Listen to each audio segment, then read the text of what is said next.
Good morning guys! So sinipag na naman po tayo mag-vlog. So ayan, kape muna tayo bago tayo maglilinis ng baboy!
Minawalis na po natin yung mga dumi nila papunta dun sa septic tank.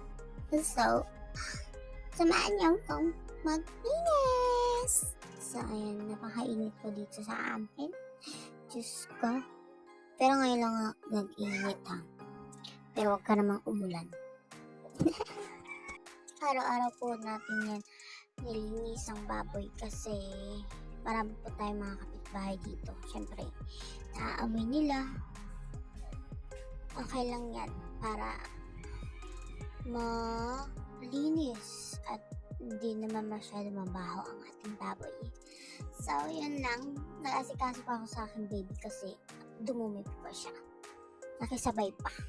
So, ayan. Kumuha po ako ng tubig na ulan doon kasi ibubuhos ko po dito. Sorry po, napakaingay. Ay, nagawa pang sumayaw yan.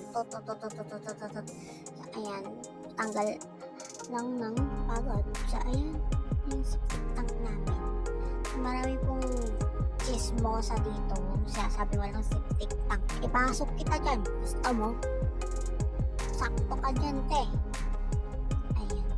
Ayusin pa natin yung paglinis dyan mamaya. Pinakita ko lang sa inyo. Yung septic tank namin.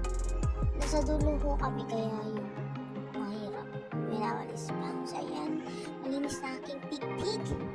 Pig-pig. Ayan. Yung isa, lalaki po yan. Tsaka yung isa, babae. Yun lang ho. Thank you for watching.